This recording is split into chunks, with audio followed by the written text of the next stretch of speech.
Holy smokes, man. UFC 303 has completely changed. And look, I know a lot of people are disappointed that Conor versus Chandler didn't really make it to UFC 303, but I think the card is 10 times better without it. Normally, they don't stack up the cards for the Conor McGregor fights because his fights alone sell the entire pay-per-view. However, since he's not on the card, the UFC decided to load it up. Just look at the fights that are happening. We have Alex Pereira versus Prochazka, Ortega versus Lopez, Anthony Smith versus Carlos Ulberg, and Ian Gary versus MVP. And that's just the main card. If you look at the prelims and the early prelims, there's some good fights in there, like Joe Pyfer, he's on the card, and Peyton Tabit. And when I look up and down, preferably, I think this card looks more stacked than UFC 298, and I think it's gonna deliver. There's a lot of good fights, so I'm actually looking very forward to it. Now, with all that being said, I want to talk about some of these fights that were announced. So let's start with the big one.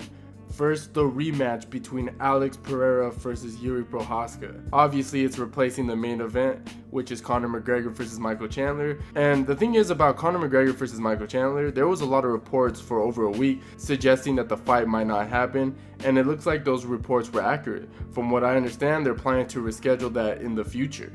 And hey, I have to say, I love the replacement for this main event. I think it's the best fight you could have added to this card. These two warriors fought late last year in a very controversial match, with Alex finishing Yuri. Many people thought it was a fast stoppage, and I kind of agree looking back, but now they're running it back, and this fight is going to be amazing. The Samurai versus the Native Warrior Part 2. We're going to get another epic stare down between the two, so just take my money, alright? Now, as for an early prediction, I personally think Alex is going to win again. I think Yuri's unpredictable striking is going to get him caught once more. He leaves his hands too low, and we know how powerful Alex's left hand is. Plus, Yuri doesn't check leg kicks, and not to mention that Yuri got rocked in majority of his fights, and the last time they fought, he could barely handle that left hand of Alex, so I just don't really see how he beats Alex. It's just that Yuri is just so reckless. He was so reckless in his last fight against Rakic, taking massive hits and getting his legs chewed up. Even if Yuri starts out the fight technical, he eventually becomes wild. That's just his style, and he can't change that. He'll overextend and eventually get caught by that left hand. That's why I think the result will be the same, with him getting knocked out this time.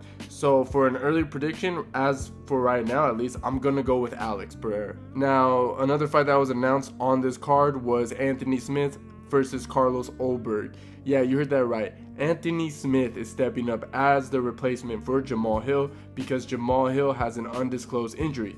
Honestly, it's probably the best thing for Hill because I predicted that Ulberg was going to knock him out. Now, if I could be real with you guys, I actually don't like Anthony Smith's chances in this fight. And I know on paper it would say otherwise, but Anthony Smith usually struggles against power punchers and high-level strikers, and Carlos fits both of those descriptions perfectly.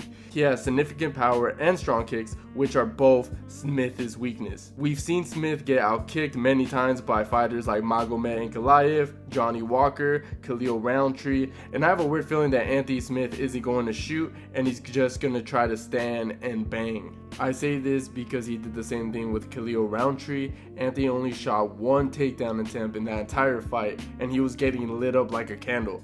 Plus, it's in very short notice, so he didn't have a proper training camp like Ulberg.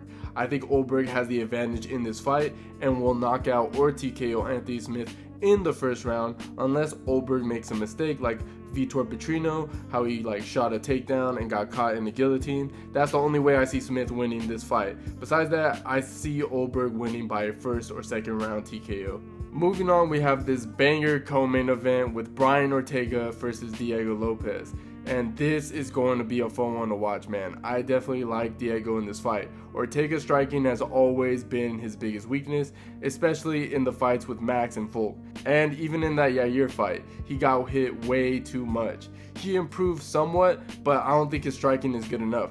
But Ortega is sneaky, arguably the best guy in the UFC when it comes to submissions, and it would not surprise me if he could catch Lopez in some type of submission. Because you cannot deny that Ortega is tough. He took a lot of damage in a lot of his fights, but never gave up. Even in his victory over Yair, he got hit a lot and looked badly rocked at times. In my opinion, Lopez has more power than Yair. Ortega does have really good submissions, they're top notch, but the same can be said about Diego Lopez as well. We could see some cool ass grappling exchanges, and I wouldn't be surprised if Lopez somehow caught Ortega, since we know that Lopez's jiu-jitsu looks amazing. So I'm gonna go with Diego Lopez with a doctor stoppage in the second round. And I'm just gonna be honest, if you're not a casual fan, you should be happy that we're getting Pereira versus Prochazka instead of McChicken and Chandler, because this is a card that all the hardcore fans would prefer having, I would say at least. And I'm looking forward to this card even more than before. So pretty much I'm excited, guys, so let me know what you guys think. And if you enjoyed the video, please leave a like, and don't forget to subscribe to the channel if you haven't already. And like always, guys, I'll see you on my next one.